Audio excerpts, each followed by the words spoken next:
Hello, I'm Michael Marsh. Welcome to the program dedicated to reestablishing our constitutional republic, both here in Oregon and in the United States. And in this season, I will be having various political candidates on. Tonight my guest is Mark Callahan, who is the Republican candidate for the 5th Congressional District of Oregon to the United States Congress.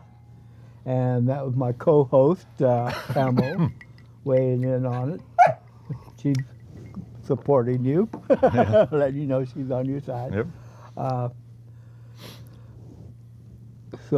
Mark, congratulations on winning the Republican primary. Well, thank you, Michael. Appreciate it. Yeah, I think we got about 62% of the vote in Congressional District 5, which was actually a lot. Surprised me too, because I never actually gotten 62% of the vote. So across the whole district, it averaged 62% basically. And I mean, my two primary opponents put up a good race. Yeah. And I know I've been working with one of them, Rob Reynolds. He was actually helping me stuff envelopes this last weekend. We were doing some envelope stuffing and stamping and at Starbucks or something like that. But we were sitting there stuffing and stamping envelopes for fundraising, and he's been a really great help. My other primary opponent, unfortunately, hasn't contacted me ever. I haven't even heard from him, but and he's been saying some kind of disparaging things on Facebook. But you know, hopefully he'll come around. So yeah, because all three of you have more in common with each other than you do with Kurt Schrader. Oh yeah, definitely. I mean, Kurt Schrader, right now he's out there concerned about killing sea lions, you know, so we protect our species of salmon, while city of Salem here is facing a water crisis. Yeah. I mean, the guy is completely out of whack for his priorities. You know, he doesn't represent the district, and that's why we got to take him down in electorally, of course, in November, because his priorities are completely out of whack, and he needs to be able to pay attention to his constituents. And his constituents in one of the biggest cities in his district, as I said, is facing a water shortage right now. Yeah. And it's like he doesn't care, you know. And I think if I can get out there, and I'm a genuine person myself, I'm an Eagle Scout, and I believe in honor and integrity and character, and I care. And I think that's one of the things that voters are looking for here in the 5th Congressional District, someone that cares about their needs, and someone that sees past political partisanship and bickering and actually represents them. And I think that's what my team and I are going to be doing this over the next 5 months. Now, if the Democrats take control of the House, one of the first things we're going to do is try to impeach Donald Trump. Yeah, that's why we can't let that happen. I mean, so I take it you're a no vote? What's that? Well, I mean, I don't want Trump impeached, obviously. I mean, Trump is a great president. I actually went to his nominating convention in Cleveland in 2016, and I went to his inauguration in January 2017. Great experience, lots of people there, over 1 million, I'd say. I mean, it's not like the media basically spun it saying, oh, there's only a few people at his inauguration. No, the media is lying to you because it's all fake news out there. And when the media says stuff like that, they lie and they're fake news. And so what we need to do is keep Trump in there and actually let him do his job. Because, nice. I mean, every morning and every evening I hear on the news, it's just like this constant anti-Trump drumbeat.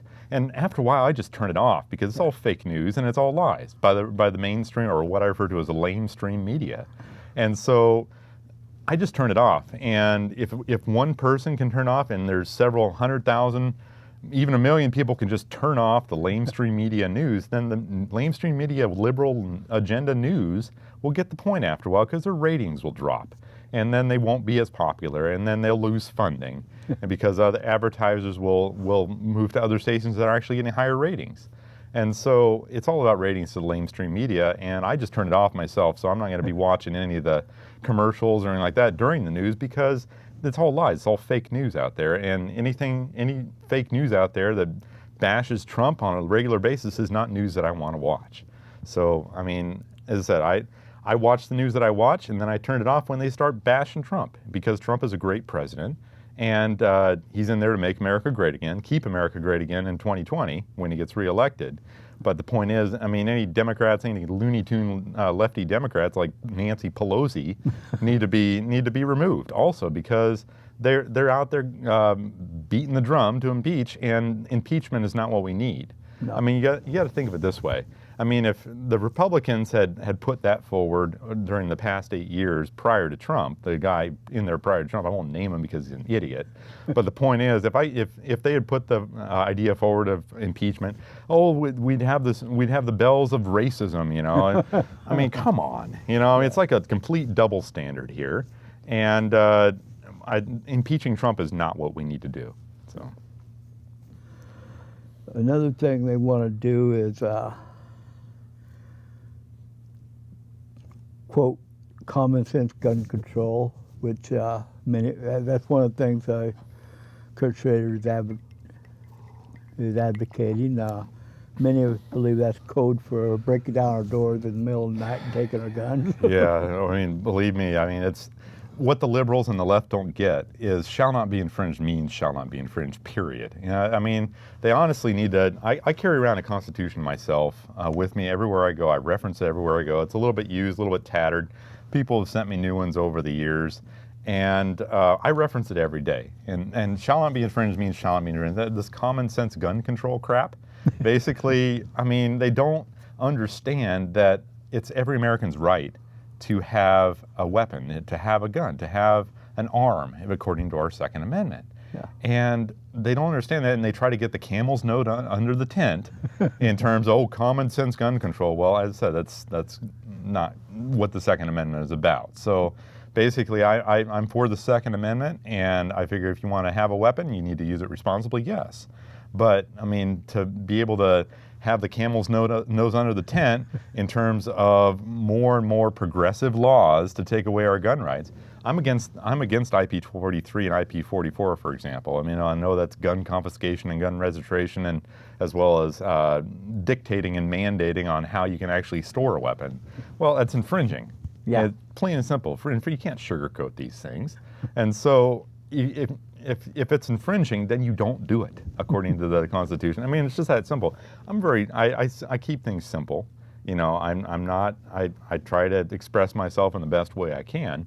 But in terms of the Second Amendment, what the liberals and the left are doing, the progressives are doing, is they're trying to take away our gun rights ultimately. And as I said, trying to get the camel's nose under the tent, bit by bit, chip away at our Second Amendment. And I have to fight that. So. Good. You mentioned the water crisis here in Salem. Now, I guess Salem knew about it, that the city, the people in charge of the water, they knew about it Saturday. Mm-hmm. They sent out the message, Tuesday night. Mm-hmm. Yeah, I got the message on my cell phone. I was down here visiting my kids, but yeah, I got that message on my cell phone too. And it's such an ominous, nondescript message. I mean, what bureaucrat smoking what in some government office somewhere sent out a nondescript message basically saying, be prepared or take action, you know? I mean, it's like, okay, you know, do I need to arm myself? Are there looters coming to my door or something like that? I mean, what is going on here? You know, and it's, as I said, it's, when the government gets too big and there's too many bureaucracies ingrained in bureaucracies, then common sense goes out the door, you know? And I mean, at least tell the people what's going on. I mean, not cause a panic by any means, but it caused more of a panic by this nondescript text message that hit everyone's phone in the Salem area than if you were to actually tell them what's going on, you know? So that when you have bureaucracies like that and you have government getting too big, then that's what happens. I'm actually in favor of limited government myself. Yeah, so. me too. And competent government would be nice. Exactly. And I don't Well, think yeah, we have competent we'll government. get big limited government. first, and then hopefully the competent will come along the line. But yeah, 'Cause, exactly. yeah, it shouldn't take 4 days to Exactly. notify Yeah, what people. people were drinking water for the 4 days here. It's like, Yeah. okay, I've been drinking the water for 4 days. You know, have I been poisoned? You know, I mean, come on. I mean, use a little common sense. Yeah. So, Okay. A lot of people have been asking the question: is college, university education today worth the money? And there's a lot of money that, the federal government, is basically a co-signer for the debt. mm-hmm. Should the federal government be involved in the student loan debt? I know Bernie Sanders wants to give free college education to everyone, Yeah. and some people say there shouldn't be a college. Where do you come on that? Well, I think if you're going to study something that actually has value in our society, and you need to be able to teach students responsibility. I mean, I grew up learning about honor and integrity and character. I grew up learning about you work for what you get because you value it more. If it's just given to you as a handout, then you're not going to value it. You know, and that I disagree with Bernie Sanders in that respect, because if you have something just handed to you, you're not going to value it. I mean, you go in there. I studied business. I graduated Oregon State in 2000, Oregon State University in 2000, with a business degree, business administration with a focus in management information systems, and a pre-law minor. So I went in there. I actually got valuable, marketable skills. Well, nowadays you have people going in there studying underwater basket weaving or Chilean interpretive puppetry or something like that. You know, it's not valuable skills. It's not marketable skills. So, I mean, if you can find a factory that does Chilean interpretive puppetry, you know, or underwater basket weaving, those are just two examples, then go for it. Make some money doing that. But the point is, the federal government should be funding stuff like that. And I actually favor education at the local level as opposed to the federal level. I mean, there's nothing in the Constitution, believe me, I have looked, about having a U.S. Department of Education. And I mean, we need to get the funding or the education part out of the federal government because it just bloats government. And it's run by the unions.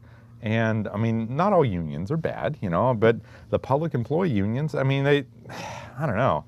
You get it's just like we were talking about before. When you get an organization that gets so huge and the bureaucracy gets so much, it's like bureaucracies stacked upon bureaucracies. Yeah. And you can't actually get anything done, and common sense goes out the window. So basically, my answer to your question most directly is, if you're going to go to college, yeah, great, go to college, you know, pay for it. Yeah, exactly. But the point is, and if you pay for the college, then you're going to be able to value it. And get a marketable skill that's actually marketable in the society you want to work for, in the community you want to work for. Great, you know, but you got to want to pay for it yourself, and you want to be responsible, and personal accountability is one of the things I stand for.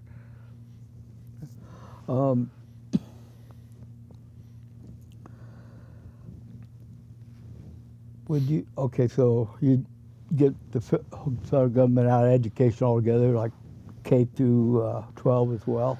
Well, I mean, as I said, I favor education at the local level, localizing education. The federal government shouldn't be involved in it. I favor school choice. Ultimately, it's the parents' responsibility to educate their kid. Yeah. And so I favor school choice, I favor school vouchers, I favor charter schools. If you want to attend a public school, yeah, it's your choice to do that. But the point is, a parent should be the ultimate decision in terms of where their kid goes to school and where they're educated. So. Yeah, and the Trump administration and Betsy DeVos, I applaud them for having that attitude. Mm-hmm. But if the Democrats ever get back, it'll be back to transgender bathrooms. Don't get me started on that, but yeah. Yeah, I would say that the government needs to be out of education altogether. I would agree with you. Yeah, exactly. Are there any? We have a $21 trillion debt. Mm-hmm. Are there any other bureaucracies that we should get rid of besides education? Well, I know that a few years back, there's a gentleman, I think his name is Senator Coburn out of Oklahoma, or Representative Coburn out of Oklahoma. I think he was actually a senator, but he wrote a book on government waste every year, and he put in there like things like shrimp on treadmills or robotic squirrels. You know, we shouldn't be paying for that kind of stuff. You know, and I think there's a lot of government waste in there. That said, when you have bureaucracies stacked upon bureaucracies stacked upon bureaucracies, Yeah. then you have a lot of government waste, and we need to run the government a little bit more efficient. I'm in favor of a balanced budget amendment myself, and I think that's actually one of the things. My campaign is actually running on what things that bring us together. I mean, I'm a Republican myself, but I know that there's not enough Republicans in the state of Oregon to win by ourselves. So I know we have about a third Republicans, we have about a little over a third Democrats, and we have the rest of them independent and non-affiliate votes. So I got a lot of Republican votes in the Republican primary that happened here in May, and I get 62%, you know, in the district. And then, so what my team and I are going to do is basically go out to organizations where independent voters are or where non-affiliated voters are. And we're going to try to appeal to them. And one of the issues that we're going to appeal to them on is the checkbook. It's a common thing across, no matter what political stripe you are, is the checkbook. We all have a checkbook. We all know what's coming into our checkbook. We all know what's going out of our checkbook. Yeah.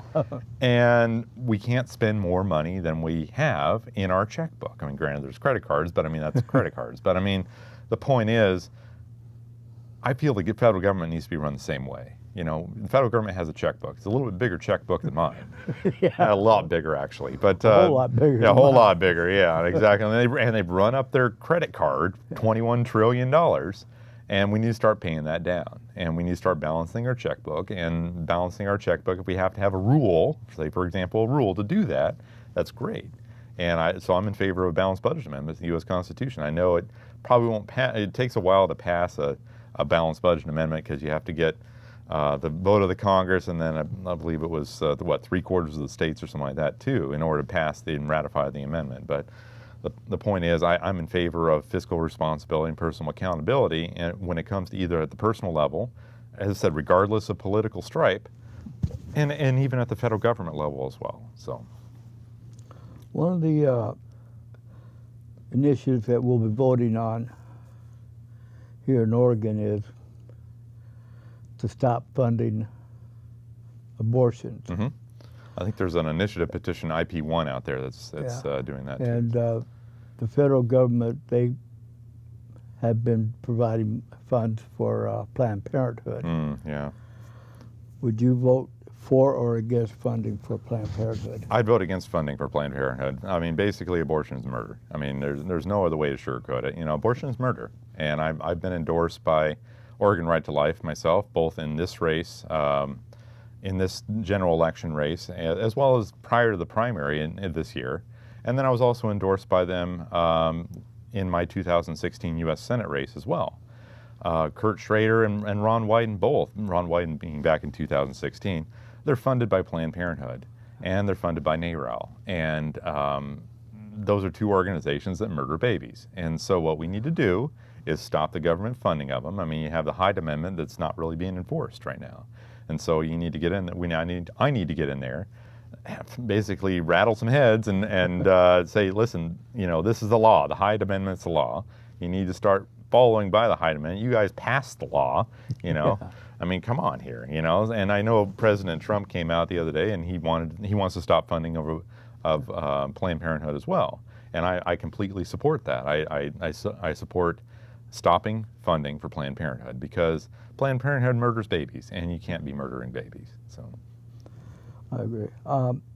Another issue that hopefully we'll be dealing with is Oregon currently is a sanctuary state, mm-hmm. although the way it's been enforced by the Democrats is not the way it was actually written. Yeah, exactly. But that is also a national issue, is border security. Where do you stand on that? Well, I support what our president's doing in terms of immigration policy. I'm actually kind of in the fight right now against Oregon continuing to be a sanctuary state. I'm actually on the board for Oregonians for Immigration Reform, and we have a petition ourselves, IP22, that we're trying to get signatures for. It's you can download a copy of it at stoporegonsanctuaries.org, and it's a plug for Oregonians for Immigration Reform or stoporegonsanctuaries.org. But basically, we're trying to gather signatures, and we're getting close. We really are getting close. And because we know that the other side is coming after us now, they're throwing like little trivial stuff at us to see if it sticks, you know. But basically, we're gathering signatures to overturn the 30-year-old law that makes Oregon a sanctuary state. Because the way we see it is this, and the way I see it is this: if you're going to be here, you need to be here legally. And if you're here illegally, then you need to go home. So, and because you broke the law to get here, or the people that broke the law to get here. And a lot of people on the left and the liberals and the progressives say, oh, they're undocumented immigrants, you know, or whatever. No, they're illegal aliens. That's the legal term, illegal aliens. You can't sugarcoat it, you know. But it's more along the same lines of sugarcoating and saying, oh, you got to soften it up for them. No, we're Americans. We're tough here. You know, don't be little snowflakes. You know, I mean, come on. But the point is, I'm against the sanctuary state. I'm against, I'm against illegal immigration or illegal aliens, and I support border security. I think we need to build the wall, and that's what we need to do. I read about a story the other day of a kid up there in I think it was Beaverton or something like that, or Hillsboro, where he brought a shirt. He wore a shirt to school that said Border Wall Construction Company or something like that, right? And he got suspended. He was asked to leave, and he basically won his court case when the judge agreed with him, saying, you know, it's free speech. And that's something that the left and the liberals don't get, is we have free speech. We're Americans. It's actually in the Constitution again. You know, read your First Amendment. But the point is, I support border security, and I support ending sanctuary state status. And I fully support Donald Trump because I believe that he's doing the right thing. And if the mainstream media would just lay off him in terms of the constant anti-Trump drumbeat, he could actually do his job. And but when he has to be distracted by what they're saying about him in the media and making up these scandals and stuff like that about him, you know, he can't do his job. And I think that's their whole point, is they're trying to prevent him from doing his job. Yeah, they are. And it just needs to stop. So that's why I turn off the mainstream media. And that's why I just get sick of it. My wife gets sick of it too, you know. We just turn off the television, we watch movies or something like that on television. We don't even really watch the news anymore. But I mean, there's sometimes I got to turn it on, you know, to see what the other side's saying, but to do tabs on them, keep intelligence on them. But the point is, I mean, they need to actually get back to actual reporting and actual ethics in journalism. That would be nice. And right now they're not doing that because it's the constant anti-Trump drumbeat. I mean, you have people out there on like Good Morning America, you know, or the other shows out there in the mornings and the evenings, and oh yeah, you know, Trump is this, Trump is this, Trump is this. Well, no, come on, man, you know, let him do his job. I mean, I'm tired of the anti-Trump drumbeat, is what it is, and we need to support our president. So yeah, I mean, Stormy Daniels. Wow, I think she actually came to Oregon here. I didn't.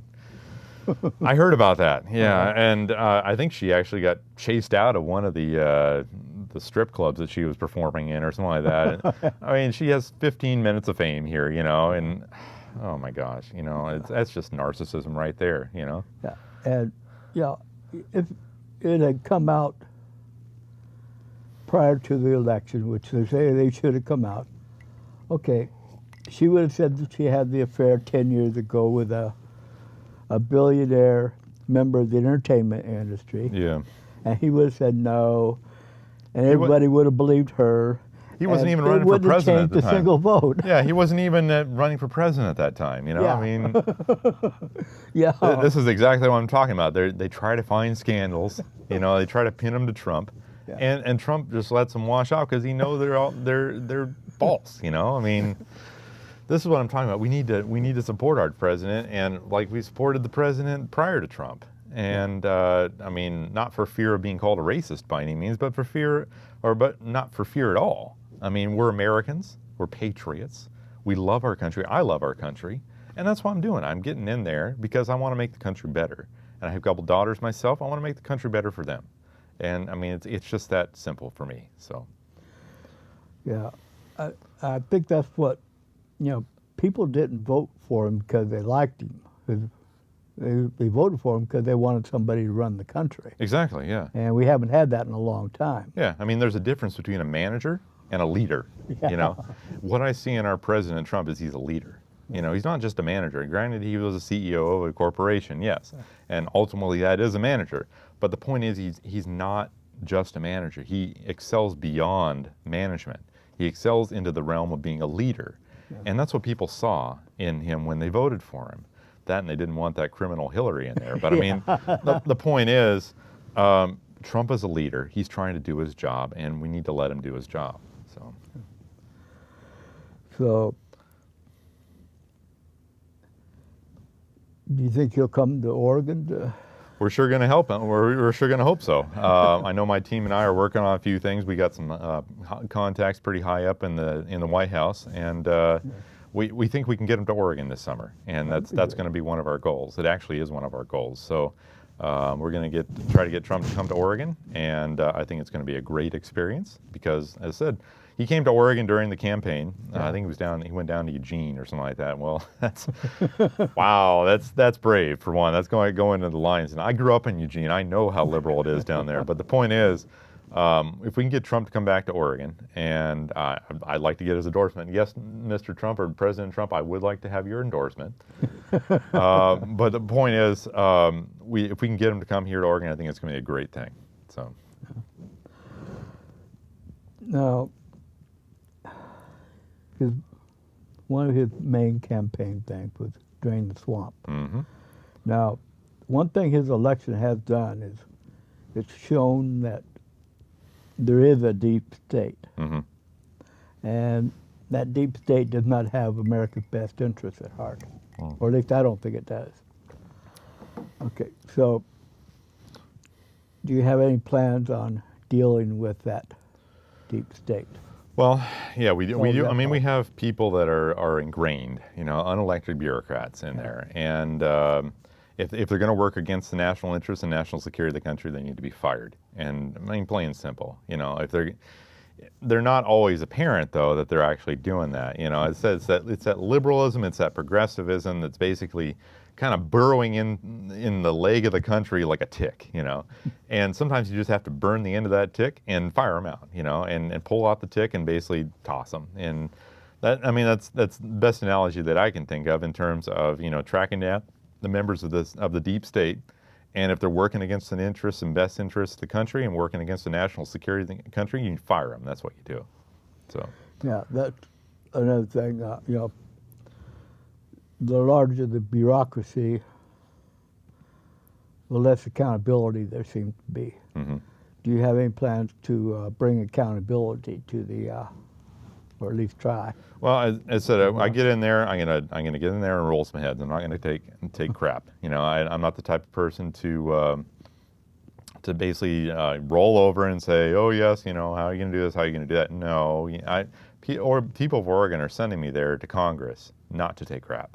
And basically, I have a good head on my shoulders, and I'm going to get there and say, it may sound idealistic, but the point is, it has to start somewhere. And if it can start with a congressman, a new congressman, Republican, conservative congressman from Oregon's 5th Congressional District, then that's where it's going to start. Because I'm going to get there and I say, no, if you're going to behave this way, you're gone.